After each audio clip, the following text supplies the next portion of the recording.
So if we look at the tail of the tape, Lofthouse, the younger man by 5 years, he's also very much the taller man. Both men making their pro debut here at BAMMA. And we're going to go over to our MC, Buddy Johnson, to get this one underway. Welcome to BAMMA 27. We are set for 3 5-minute rounds in the professional bantamweight division. Introducing first, your gentleman to the left. He weighed in officially at 135.6 pounds, making his professional debut from Oldham, England, Andy Lofty Lofthouse. And his opponent to my right weighed in officially at 136 pounds, also making his professional debut, Dublin, Ireland's very own Ian Concrete Cleary. When the action begins, your referee in charge, Mark Goddard. Well, Chris, as Mark Goddard calls them together, if Andy Lofthouse didn't realise he was in Dublin before, he does now. A real pop for the local hero, Ian Cleary, there as he was announced. For those of you just tuning in, the atmosphere absolutely electric here tonight at BAMMA 27. No doubt the inspiration already felt by Cleary during the walkout. A touch of gloves, and here we go. For me, it's just how long Cleary will want to stand and trade with a man with the pedigree of Lofthouse in the Muay Thai discipline. You can already see Lofthouse very comfortable at distance. 2 steps out is where he wants this. And Cleary immediately thinking about the level change from just outside, but I think a very wise tactic to push Lofthouse up against the wire. That was a simple reason behind that. When he came in the first time, a short left and right from Lofthouse actually clipped him. Indeed, alternating hooks, finding their mark here, but for the first time here, just over 30 seconds in, Lofthouse off his back, looking to try and work some sort of defense, but he gives up mount. Not good. Well, we felt, didn't we, that Cleary, it was just a matter of time. We wondered when, and we saw right away it was early. And do you know what? It's a good tactic. These men are making their debuts. You want to win here at BAMMA. And look at this, though. Cleary walking himself over to his corner and actually making sure Lofthouse will have a difficult time walking using the fence. He's actually making sure that Lofthouse has a difficult ability here to actually get back to his feet by maintaining control and pressure. Good scrambles from Lofthouse, but a better float from Cleary, and I thought that was going to be important here. Well, what Cleary is doing is showing us Lofthouse's inexperience on the ground. We thought he would take him out, and already, Chris, he's in real trouble now. And I know that the Lofthouse camp has been working very, very hard the last 10 or 12 months here and making sure they can get back to the feet and explode hard. And you're seeing that here. Lofthouse trying to show a lot of movement and activity here. He knows the more time on the ground, the more he's playing with fire. That's right, and every time Cleary transitions, the crowd get behind him strongly. And these are tough times for Lofthouse. Surely he would have hoped for a bit more upright to show his skill set here, and he hasn't had the opportunity. Cleary really dominant at the moment. So tough the way Cleary just makes sure that he controls the hips of Lofthouse. Lofthouse is doing a good job here to try to turtle and stand, but Cleary is in assault mode and no doubt wants to keep it in grappling territory. I like the front headlock position, and again, the re-shot from Cleary. Head inside single, looking here to turn the corner with that trip and gets his man down to the canvas. And Chris, this must be really demoralizing for Andy Lofthouse. Everybody comes in with a plan, and I would have thought he'd want to keep it upright as long as possible, but this is the worst case scenario for him, isn't it? But it's the best case scenario for Cleary when he's fighting Lofthouse, who's, you know, been a professional as a kickboxer for the better part of a decade. So the combinations when you're standing could be a trade not worth the risk. That's right. I'm glad you mentioned that, the risk there for Cleary, because the elbows, the knees, the things that are bread and butter for Lofthouse, he's just negated perfectly, hasn't he? Beautiful stuff here from Cleary, but Lofthouse has recovered full guard. Look for Cleary maybe to try and stand and pass. And the whole time, his corners, you can hear there, calling to make sure he minds his hand positioning. Lofthouse might be new at Brazilian Jiu-Jitsu, but you gotta respect the guard of a guy when you're pro. Well, Chris, this is the thing. One of the things they would have drilled into him first for the ground game is the defensive work, but he's had to eat 2 huge elbows. But because of that, he's back to his feet. Excellent work from Cleary there to unload a couple of solid punches. But it's Lofthouse and Cleary now in the upright again. Lofthouse must capitalise now. It's been all Cleary in this opening round because of the dominance on the ground, but Lofthouse has his moment now to shine. Eats an inside leg kick. He's got to work now, Chris. It's as simple as that. Lofthouse, though, being very patient. It only takes one from this kid. And Cleary with some nice full body feinting there to show the takedown and get Lofthouse concerned. Lofthouse stuffs the head, rips to the body, but a lazy kick like that gets in only one place. That was a shame because this was for Lofthouse his best opportunity, really looking to strike them. As you said, Cleary quick to take that leg, take him back down, and now they're back in Cleary's comfort zone, which will be an exclamation mark on this round as we come into the last minute. Lofthouse possibly looking for an arm lock here, trying to control Cleary, but Cleary sees that coming a mile away and looks to try and smash the guard here and circumnavigate the legs. Front headlock control again from Cleary. Look at this, diving on that choke, but he gives it up, holds on to the mount. Chris, if anything showed the inexperience of Lofthouse on the ground, it was that motion there, wasn't it? But Cleary engaging positional control before the submission, I like that. He's going to get Lofthouse working, tired, and probably just a bit demoralized now being taken down twice. Demoralized is the right term as we come into the last 10 seconds. It's been a completely dominant round from Concrete Ian Cleary here, and Lofthouse will have to try and stay on his feet in the second.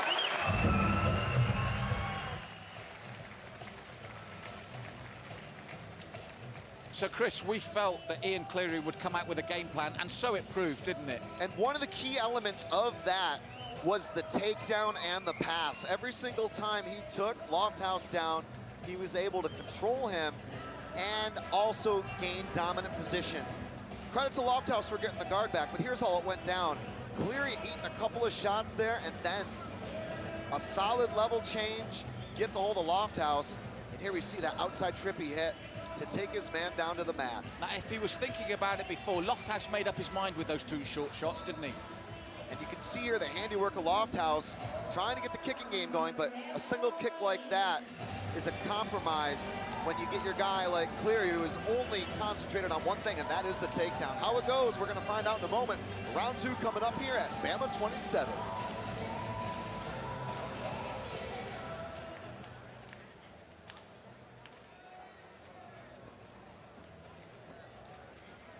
So, Chris, it's very simple for me in round two. After a demoralizing first round, Andy Lofthouse has got to stay on his feet and ask some questions physically of Ian Cleary, who was in dominant mood with the crowd behind him in that opening round.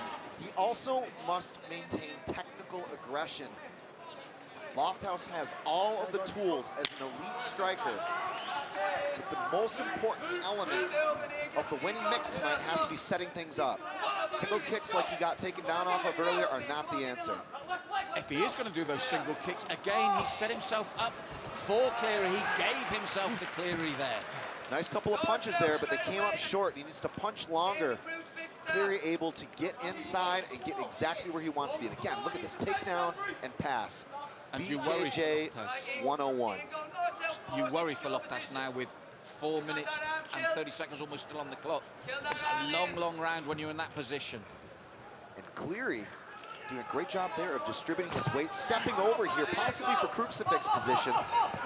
Lofthouse's game, though, I mean, he's got the right idea here of at least trying to explode and move when Cleary advances. Yes, he's certainly, as he said, once you're in the cage there, he believes a fight is a fight. And to a certain extent, he's proving that there is, though, a certain naivety to his work, isn't there? But it's, in my opinion, the reaction reading of Cleary. He knew exactly when to go in, and Lofthouse is a dangerous guy. Why stand? Get down, slow him down, and work him. I agree totally, Chris, and he's done that very well. Lofthouse, if he gets the chance to stand upright, he's got to reconsider the way he works, his range, and the way he throws his strikes, because he can't take many more of these from that position, because we heard the crowd respond as Cleary started to lay down the right hands. A couple of thunderous hands there as Lofthouse goes into desperation mode. It looks to me, though, that Cleary is being very smart. Look at the way he sits low on the mount. And then we'll try to slide a little bit higher here if we can get the opportunity. But right now, Lofthouse is in dark territory, Malcolm. Oh, those elbows, Chris, were shoveling down on him. And as you said, it's the patience of Cleary. Each strike is clinical and hurtful, and the face and the right-hand side of Andy Lofthouse reddened by the constant pressure from Cleary. Lofthouse thinking about coming out the back door there, though. Cleary, again, so wise. He's been there, done that. This is the difference between a guy who's been grappling for years and a guy who's just been at it, at least seriously. I know Lofthouse has said that he, even as a Muay Thai guy, was always fascinated with the ground game. But in my opinion, the difference right now is Cleary's pressure and, more importantly, persistence. The one thing I will say, you picked up earlier the resilience of Lofthouse, and that becomes apparent because of his own experience in his own game, doesn't it? It does build a resilience into you. A wise man once said, once you understand the way broadly, you can learn to see it in all things, and that is absolutely true. Lofthouse, again, a very, very competent striker. So he's got all the right ways, I'm sure, in his training to be able to spread that knowledge, but it's a tough ask, really, against a guy like Cleary, who's brought, in my opinion, the perfect game plan. That's right. Let's be honest, Lofthouse has been in survival mode from the opening seconds of each of these two rounds, and he's still there now. And Cleary has also been methodical. Look at that, just slides like butter right in the mount. Windshield wipers, the knee across. And Cleary picking every single shot. He doesn't punch himself out, and he controls Lofthouse by pinning him down here. And it's that systematic use of the right hand and the right elbow. Systematic is the word. Cleary with the blueprint against a dangerous guy on the feet. Look at the way he controls one arm and then punches down. That's right, he's controlling that arm so that right arm can work like a piston to the left-hand side of Lofthouse's face. And these are dangerous times again with over a minute left, and the crowd respond once more to Cleary as he lays down those punches and then the elbows over the top. Cleary's got to finish here if he goes for it, but Lofthouse holding on. He's going to try to grapevine in here. You can see the way Lofthouse was thinking about trying to get inside and control Cleary, break his posture down, and maybe force a stand-up. Cleary's still there, though, Chris, and again, that elbow scythes down this time, and that's a cutting tool used at that angle. And more importantly, a tool of attrition. Lofthouse is getting busted up here, and more importantly, worn down. That's the thing he's going to learn, isn't it? No matter how much you train, when you're in the cage in a real battle like this, it must be so tiring and draining for him. Especially with a guy on top. Look at that, though. Lofthouse goes for it. This is good for Lofthouse. Lofthouse thinking about a back elbow there. And it was because of that vicious right elbow he took. It almost like woke him up. That last elbow was vicious. Look at that, though. Cleary bumps the hip, gets Lofthouse up just enough to destabilize him and then drags him down. Cleary looking for the stand-up here. Lofthouse spinning out. Again, he's very good at that, actually. I got to give Lofthouse credit. He's looked absolutely tempestuous would be the word, but it's been dominant for Cleary once again. Yes, the problem for Lofthouse is the way that Cleary, let's be honest, has been able to take him down at will, Chris. And across the two rounds, Cleary's game plan has worked consistently, and Lofthouse, in a way, with the nature of his striking, has been his own worst enemy, hasn't he? Here we go, again, Lofthouse punishing strikes, but Cleary persistent on getting inside and working his man every single time by taking him down and passing. This is what they drill into you when you start grappling in MMA, to maintain and attain dominant positions. And then also coupling it with the ground and pound, Malcolm. That is polished debut for a pro guy. And predominantly, as you said, he's tried to isolate the right arm for Lofthouse to use his own right, cutting either as the elbow or that vicious right hand. Splendid work. And again, Cleary set up for what should be a blueprint of rounds 1 and 2 in round 3. That said, Andy Lofthouse, we know he's a striker. If he can keep it on his feet, anything can happen. With those tools of the trade from Muay Thai, the knees or elbows, they are finishers. He's still got his opportunity because he's still there and still on his feet at this moment. Lofthouse has got to use distance management here. Look at that, though, stepping in for the switch kick. He knows he's down on the points, so he's going to gun for a finish here, but that is the wrong way to do it. Set things up. Don't just jump in, because when you're in a ring like this, it favors the grappler if you get pushed up against the wire. Chris, this was this naivety we mentioned in the previous round. That will work in Muay Thai. You set up again, you go again, because you're not going to be taken down. It's the transition he hasn't quite mastered, isn't it? The inside leg kick was the perfect tool from his own lead leg. The Superman punch was ill-conceived. And more importantly, it's not just the fact that, look at the Lofthouse though, going to throw the legs up. But Cleary, again, knows exactly when to move and then smash pass. But what I was gonna say was, nothing for free. Cleary has given him nothing for free. Lofthouse throws bombs, Cleary says, you have to pay the penalty. And that is side control right now. That's right. Once he missed, he was punished. He slipped the punch, got the double leg, and is now in side control again. And the problem for Lofthouse has been so early in the round, each of the rounds as they follow. It's a familiar pattern, but you can't fault his bravery, his determination. Lofthouse trying to get something going here, but again, every single time Cleary gets him in the right space, and that is flattened out. Hips and shoulders control. Look at the way Cleary controls all four corners here.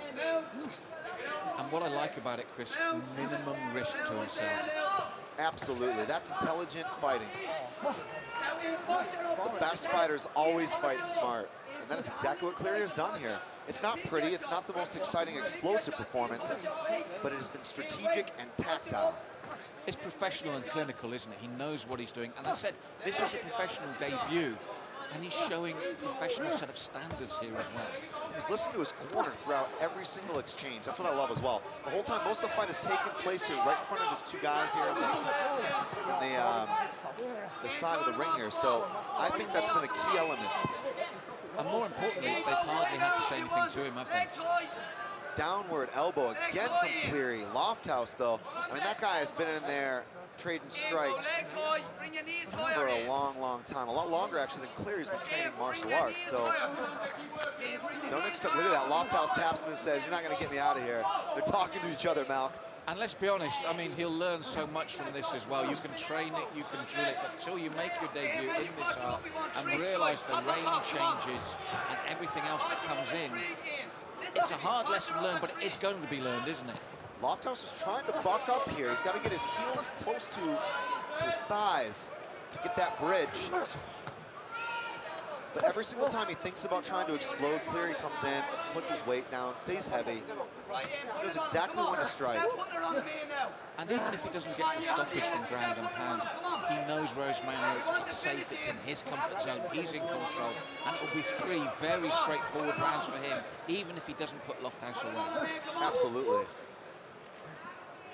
I think it'll be, without a doubt, a clean sweep for Cleary at this point. We need some urgency here from Lofthouse.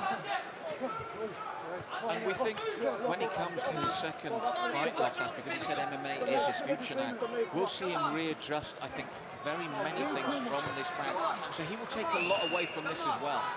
No doubt. This guy has competed at a high level for a long time, so there's no quit in Lofthouse. Look at this, Lofthouse back to his feet. Lofthouse stands up, big head kick. Oh, Lofthouse with a spinning elbow. Oh. But again, the timing of Cleary, Chris, was impeccable. If Cleary had been standing in front of him, it would have been a different story. That is not the case. Look at that. Lofthouse thinks about the up kick. Cleary just smashes the legs, corrals them to the side. Yes, and he has to eat the downward elbow for his troubles as well, Lofthouse. But if anything showed his tenacity, that last exchange did. And if anything has shown the effectiveness of a grappler against a pure striker, Cleary's taken no damage in this fight. No, that was superb. As you said, the spinning elbow, if it landed, that's a finisher in its own right. But Cleary slipped it at his man, and now that right hand is pummeling the left-hand side of Lofthouse's face again. And referee in charge, Mark Goddard, has been taking a very careful look at the proceedings here. What you really need is a convincing flurry. And I think Cleary's got the finish. But I think also the clock is going to run out here. Just a few seconds to go. Yes, and Andy Lofthouse will learn so much, but it's going to be a big, big win for the local favourite, the Dublin man, Ian Concrete Cleary. And listen to the crowd respond. They know it as well, Chris.